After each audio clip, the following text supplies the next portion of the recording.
प्यारे दोस्तों, आज की वीडियो में हम आपको बताएंगे कि कैसे एक बकरी ने इंसान के बच्चे को जन्म दिया। एक ऐसी कहानी जिसे सुनने के बाद आप सबकी रूह तक कांप जाएगी। ये वाकया निहायत ही सबक आमोज और इबरतनाक वाकया है। लिहाजा हमारी आपसे गुजारिश है कि हमारे इस वाकया को आखिर तक जरूर देखिएगा ताकि आपको इस वाकया से इबरत हासिल हो सके। वीडियो को लाइक, चैनल को सब्सक्राइब जरूर करें। एक दाया का कहना था कि आज जो मंजर मेरे सामने था उसे देखकर मैं हैरान थी। एक शख्स उसकी बकरी को अपने गले से लगाए बैठा था और बकरी के आसपास लोगों का हुजूम था। मैं इस गांव की दाई थी और मैंने इस गांव की आधी से ज्यादा औरतों के यहां विलादत करवाई थी। सब लोगों का मुझ पर बहुत भरोसा था, लेकिन जब मौलवी हैरानी से मेरे पास आया तो मैं हैरान रह गई। कहने लगा, अम्मा, आज आपकी जरूरत पड़ गई है। मैंने कहा कि तुम्हें मेरी जरूरत कैसे पड़ गई? तुम्हारे घर में तो ऐसा मामला हो ही नहीं सकता क्योंकि तुम्हारी बीवी तो बांझ है। उसने कहा, नहीं नहीं, मुझे आपकी जरूरत तो है, लेकिन अपनी बीवी के लिए नहीं, मुझे आपकी जरूरत बानो के लिए है। मैंने कहा, बानो, उसके यहां विलादत होने वाली है, आप जल्दी से आ जाए। मैं चली गई क्योंकि यह काम इतना मुश्किल तो है नहीं था। एक बकरी के यहां विलादत होने वाली थी। मौलवी उस्मान को अपनी बकरी से बहुत ज्यादा मोहब्बत थी। उसने उसका नाम बानो रखा था। वह उस बकरी के पीछे पागल था, उसका बहुत ज्यादा ख्याल रखता था, उस पर जान देता था। सर्दियों में उसके कपड़े भी बनाया करता। उसके लिए अलग से कमरा बना रखा था।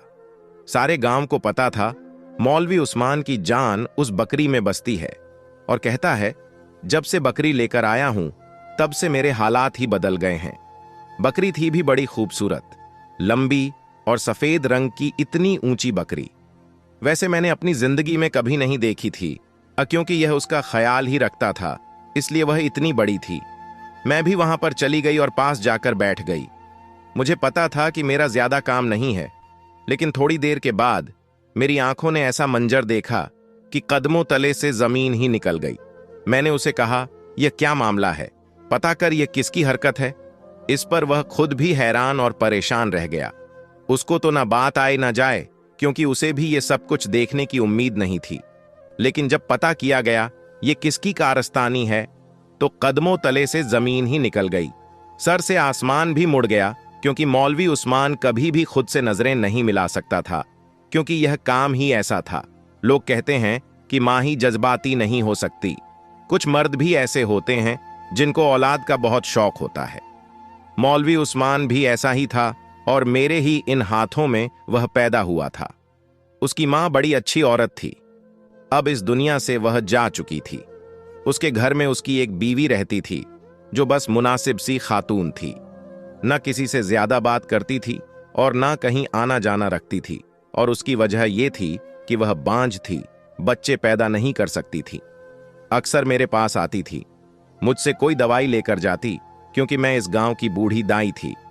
मैंने उसे कहा था कि तेरे यहां उम्मीद नहीं होने वाली, तू शहर जाकर एक दफा अपना चेकअप करवा ले। आजकल शहरी डॉक्टरों ने बड़े बड़े तरीके निकाले हैं, अल्लाह करें तेरे यहां भी औलाद हो जाए।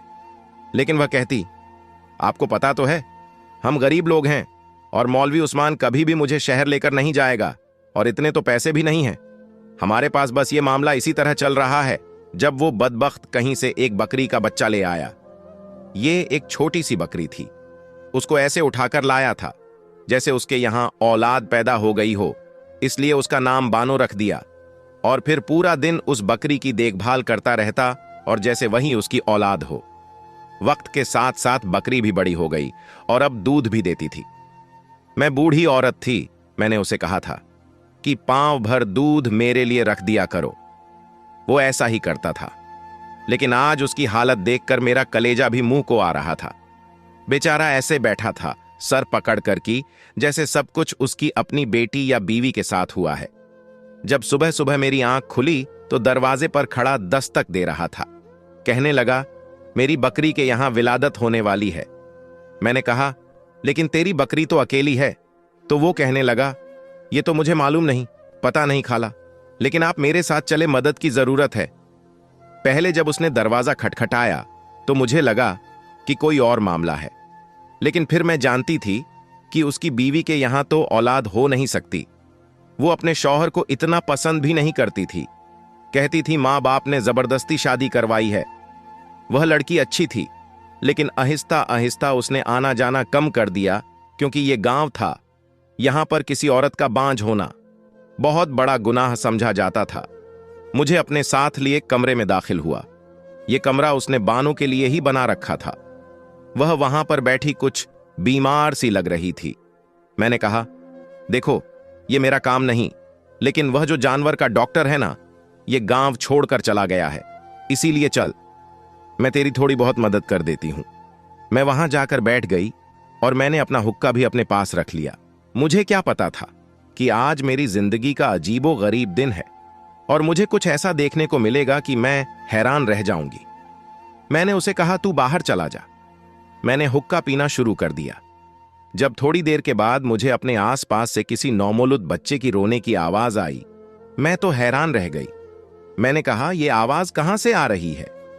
फिर मैंने सोचा कि यह मेरा वहम तो नहीं कि बच्चे की आवाज मेरे दिमाग में गूंज रही है। इतनी औरतों के बच्चे पैदा करवाए थे, इसीलिए ऐसा लगता है ये सब अब मेरे साथ रोज ही होता है।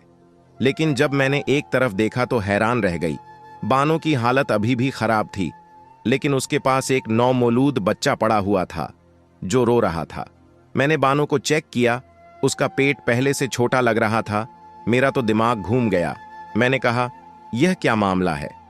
लेकिन वह बच्चा ऐसे ही घास पर पड़ा था। मैंने जल्दी जल्दी से उठाया और अपनी चादर में लपेट लिया। जब मैं वो बच्चा उठाकर बाहर निकली तो सामने मौलवी उस्मान की बीवी और गांव की औरत खड़ी थी। शायद वो भी बकरी का दूध लेने ही आई थी। लेकिन जब उसने यह मंजर देखा तो वो हैरान रह गई और उसने मुझसे पूछा, ये किसका बच्चा है और ये बच्चा कहां से आ गया? तू तो अंदर बानो के पास थी, उसकी तबीयत खराब थी। मैंने कहा, हां, अब मैं तुम लोगों को क्या समझाऊं कि यह बच्चा कहां से आया है? मुझे तो खुद नहीं पता, लेकिन जल्दी जल्दी इसको संभालो, नहीं तो यह बीमार हो जाएगा। मौलवी उस्मान की बीवी ने आगे बढ़कर बच्चा मेरे से ले लिया और कहा, मैं इसका ख्याल रखती हूं। वो बड़ी जल्दी जल्दी आगे बढ़ गई। बच्चे को लेकर अंदर जा रही थी जब मौलवी उस्मान ने यह मंजर देख लिया। उसने कहा, बानो कैसी है? मैंने कहा कि बानो तो ठीक है, लेकिन और बहुत से मामलात खराब है। इतने खराब हैं कि तू कभी ठीक कर भी नहीं सकता। उसने कहा, क्या मतलब? और मैंने उसे बताया कि तेरे बकरी के यहां विलादत हुई है, बच्चा पैदा हुआ है। उसने कहा, अच्छा, कैसा है बच्चा? मैंने कहा, इंसानी बच्चा पैदा हुआ है। यह बात करने की देर थी कि वह हैरान रह गया। उसने कहा, क्या मतलब इंसानी बच्चा पैदा हुआ है? अम्मा, मैं आपको नींद से जगा कर लाया हूं। इसका मतलब यह नहीं कि आपके मुंह में जो बात आए वो करो। अगर आपको नींद रही है तो आप दोबारा जाकर सो जाओ, लेकिन यह कैसा मजाक कर रही हो? उसने कहा, मजाक जाकर देख, तेरी बीवी अंदर क्या लेकर गई है। वो फौरन अंदर भागा। मैं भी उसके पीछे गई। उसकी बीवी ने उस बच्चे को कपड़े में लपेटकर अपने पास लिटा दिया था और दूसरी औरत को कहा कि जाकर अपने घर से बच्चे का फीडर और दूध ले आए, क्योंकि उस औरत के यहां भी अभी अभी बच्चा पैदा हुआ था। वह दूध लेने आई थी और अब उस बच्चे को दूध पिलाया जा रहा था। बच्चा बिल्कुल ठीक ठाक था। मेरी नजर बड़ी तेज थी। मैं उनकी नजर में देखकर यह बता देती थी कि बच्चे को कोई मसला है या नहीं।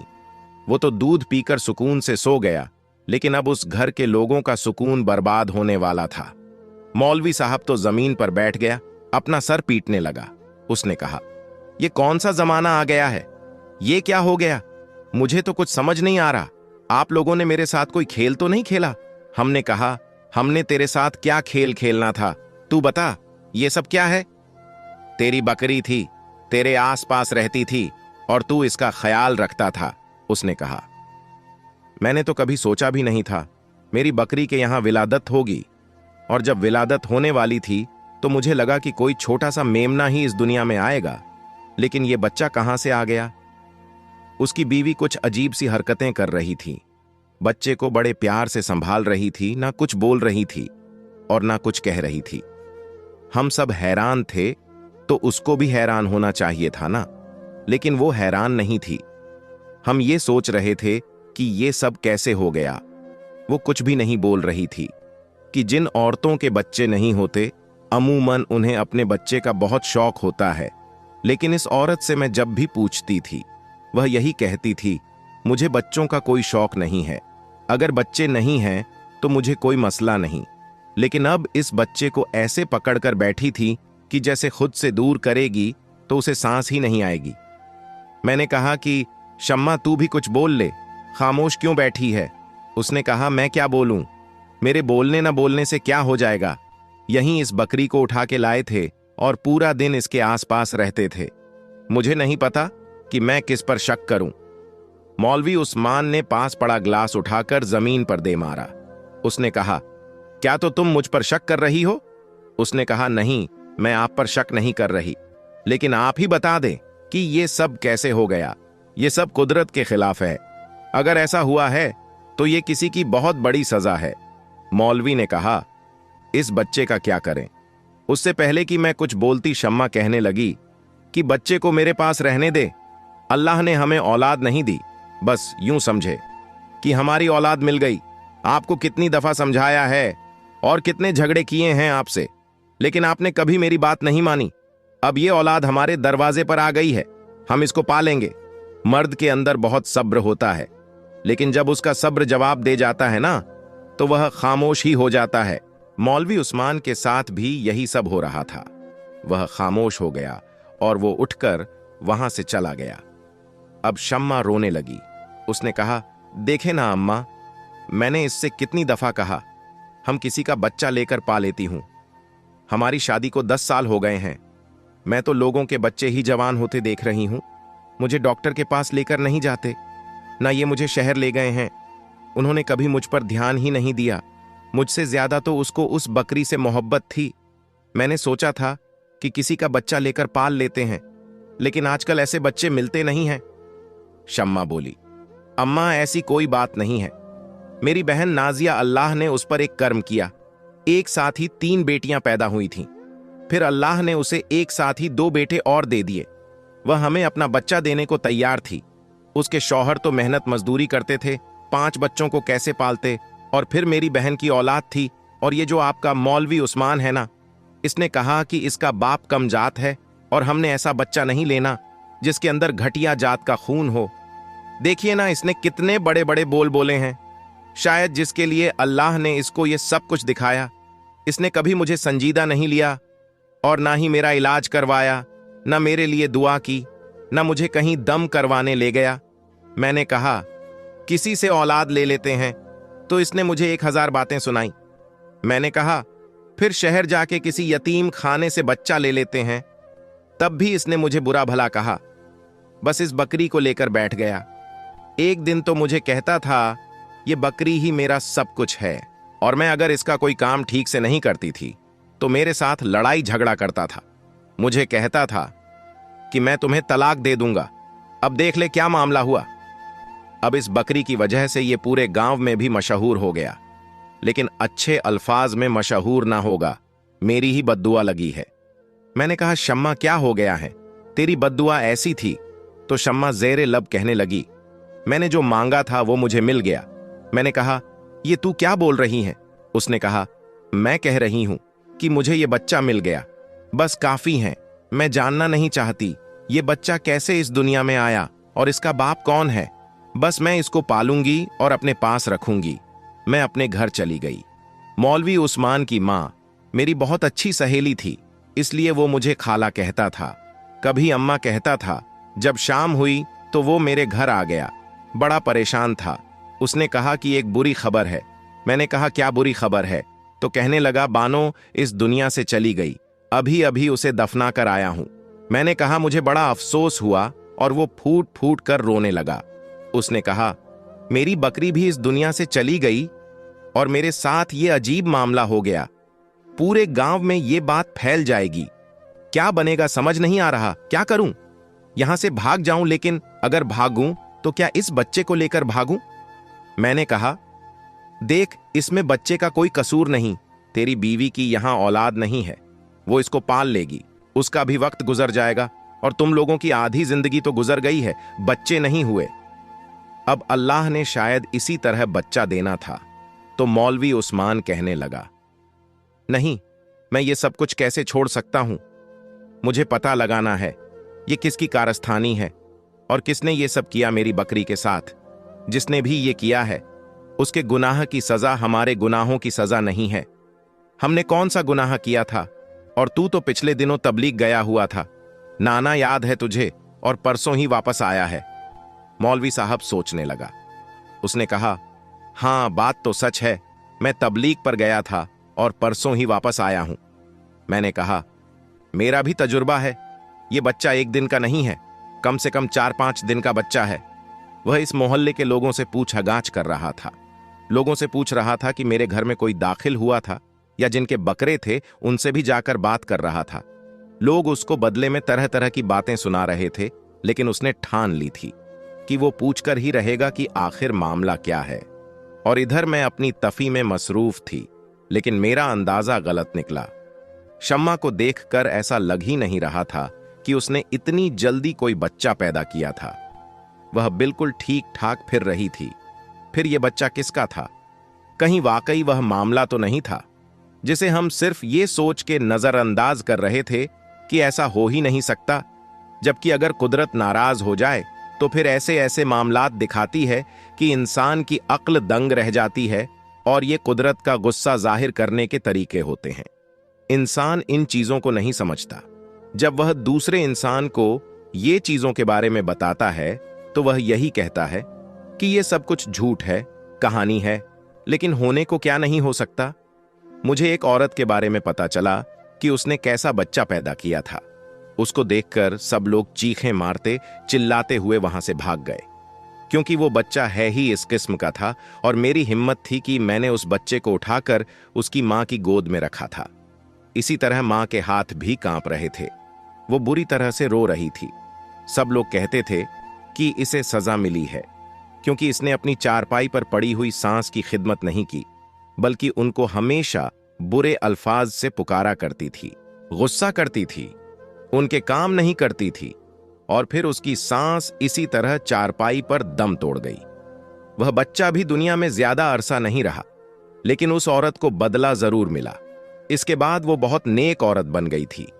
अपने शौहर का ख्याल करती और गांव वालों का भी काम किया करती। क्षमा बच्चे का बहुत अच्छे तरीके से ख्याल रख रही थी। बच्चा बिल्कुल ठीक था और सुकून से सो रहा था। मैं वापस अपने घर आ गई।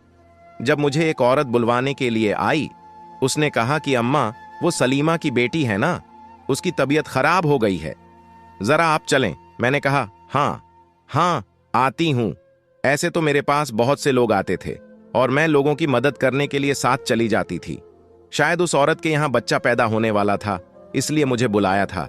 लेकिन मुझे यह पता चल गया था कि किसकी बात हो रही है, क्योंकि सलीमा को मैं अच्छी तरह जानती थी। उसकी एक जवान और खूबसूरत बेटी थी, जो पूरे गांव में अपनी खूबसूरती की वजह से मशहूर थी। उसका नाम शायद लायबा था। बहुत ही प्यारी लड़की थी। जब मैं घर में दाखिल हुई तो लायबा की हालत बड़ी खराब लग रही थी। वो बिस्तर पर पड़ी थी और उसे बहुत ही तेज बुखार हो रहा था। मैंने पूछा कि क्या मामला है, तो उसकी मां ने कहा, ये अपने मामू के घर गई थी, 4 दिन पहले वापस आई है, और तब से इसने अपने आप को कमरे में बंद कर रखा है। ना उसने कुछ खाया है और ना पिया है, और इसकी हालत बड़ी अजीब हो रही है। अब इसको इतना तेज बुखार हो गया है कि बुखार उतरने का नाम ही नहीं ले रहा। मैंने लायबा की तरफ देखा तो मैं उसका चेहरा देखते ही समझ गई कि मामला कुछ और है। मैंने सबसे कहा कि तुम लोग बाहर चले जाओ, मुझे अकेले में इसको देखने दो कि क्या मामला है, क्या वजह है। जवान लड़की है, क्या तुम सबके सामने मैं इससे ऐसी बातें पूछूंगी? चलो निकलो यहां से। मैं लायबा के पास बैठ गई। मैंने कहा, जी क्या बात है बेटा? जब मैंने उसे चेक करने की कोशिश की तो उसने मेरा हाथ पीछे कर दिया। उसने कहा, नहीं अम्मा, बस तू मुझे बचा ले, बाहर जाकर सबको कह दे कि सब कुछ ठीक है। मैंने कहा, क्यों, क्या हुआ? तो वो कहने लगी, ये देख मेरा हाल। जब मैंने उसको देखा तो मैं समझ गई कि क्या मामला है। मैंने कहा, तेरी औलाद कहां है? उसने कहा, वो तो मैंने शम्मा को दे दी। मैंने कहा, शम्मा तेरी क्या लगती है? तो कहने लगी, वो मेरी बचपन की सहेली है। मैंने कहा, उसके बच्चे का बाप कौन था? तो लायबा ने सर झुका लिया। उसने कहा, इस बच्चे का बाप जो भी था, उसके साथ मेरा कोई जायज रिश्ता नहीं था। वो पीछे कारखाना बन रहा है ना, उधर का अफसर था। वो बहुत खूबसूरत आदमी था। उसे तो यहां से गए हुए 10 महीने होने वाले हैं और मैं ही उसके इश्क में पागल हो गई थी। और ये बात मैंने सिर्फ शम्मा को ही बताई थी। शम्मा को यह पता था कि मेरे यहां औलाद होने वाली है। जब मेरे यहां औलाद होने वाली थी और कुछ महीने ऊपर हुए तो मैं बहाना करके अपने मामू के घर चली गई। आपको तो पता है ना, मेरे मामू की आंखों में बिनाई नहीं है। उनकी एक बेटी है और उससे ये सब कुछ छुपाना आसान था। वो बेवकूफ सी है, लेकिन फिर मुझे कहा तू वापस आ, हम सब संभाल लेंगे। और जब मैं ये बच्चा बानो के पास रखने के लिए आई तो आप हुक्का पीकर सो रही थी। अम्मा, आपको पता ही नहीं चला ये सब कुछ कैसे हुआ बानो के साथ। हमने कुछ नहीं किया। उसकी तबीयत खराब खुद ही हुई थी। शायद उसने कुछ उल्टा सीधा खाया हो, लेकिन हमने उसकी तबीयत का फायदा उठाया और इस बच्चे को वहां पर रख दिया। आप कुछ पल के लिए सो गई थीं। अम्मा बोली, ये मेरे साथ पहले भी होता है कि मैं हुक्का पीती हूं तो मुझे अचानक नींद आ जाती है, लेकिन उस दिन मुझे पता ही नहीं चला कि मैं किस टाइम सोई और किस टाइम उठी। वो हाथ जोड़ने लगी। उसने कहा, मैंने अपनी सहेली की मदद की है और उसने मेरी मदद की है। बस आप बाहर जाकर कह दो मुझे बुखार है और कोई दवाई वगैरह दे दो, क्योंकि मेरे साथ जो बुरा होना था वो तो हो ही चुका। मैं तो इस बच्चे को नहीं पाल सकती, पर शम्मा तो इसको अच्छे तरीके से पाल सकती है। ये बात सुनकर मैं हैरान रह गई। क्या कहती पता नहीं चला कि ये उनकी बेवकूफी थी या उनकी दोस्ती की आला मिसाल थी। एक दूसरे के बुरे वक्त में उन्होंने एक दूसरे का इतना साथ दिया। तभी तो शम्मा कह रही थी, क्यों रोइएगा, बच्चा अपनी खाला की गोद में जो है। ये जुमला पूरा करना था उसने, क्योंकि उसके लिए लायबा उसकी बहन से बढ़कर थी। मैंने कहा, अब जो होना था सो हो गया। मैं खामोश सिर्फ इसलिए हूं कि इस मासूम जान को एक मां मिल रही है और तेरे घर वालों की इज्जत सलामत रहेंगी, वरना मैं ये बात सबको बता देती। मैंने सबको बाहर जाकर कह दिया कि लायबा की तबीयत खराब है, आप लोग उसको कुछ दिन बिस्तर पर ही आराम करवाएं, इसके बाद वो ठीक हो जाएगी और उससे ज्यादा सवाल नहीं करिएगा। इधर मैंने मौलवी उस्मान को भी समझाया कि बच्चा जैसे भी इस दुनिया में आया, अब यह तेरी औलाद है, तू ही इसका ख्याल रखना। शायद अल्लाह ने तुझे इम्तिहान के लिए चुन लिया है और तू भी इसी में हो जा तो सब ठीक हो जाएगा। उसको भी मैंने समझाया और शम्मा से भी मैंने कोई जिक्र नहीं किया। लेकिन यह बात वाकई बहुत अजीब थी कि इस बच्चे के आने के बाद मौलवी साहब के हालात बहुत बेहतर हो गए और उसके घर में दौलत की रेल पैल हो गई। अब वह भी उस बच्चे को अपनी गोद में लिए फिरता है, उठाता है, प्यार करता है और शम्मा भी बहुत ही खुश है। बात लायबा की तो किसी को पता भी नहीं चला। उस लड़की ने इतना बुरा किया, शायद उसकी किस्मत अच्छी थी, लेकिन उसने वाकई बहुत बड़ा कदम उठाया था। अल्लाह पाक उसको हिदायत दे। प्यारे दोस्तों, आज का वाकया आपको कैसा लगा? उम्मीद करता हूं कि आज का वाकया आपको बहुत ही अच्छा लगा होगा। मजीद ऐसे ही वाकयात सुनने के लिए हमारे चैनल को सब्सक्राइब करके हमारी फैमिली का हिस्सा जरूर बनिए। अल्लाह हाफिज।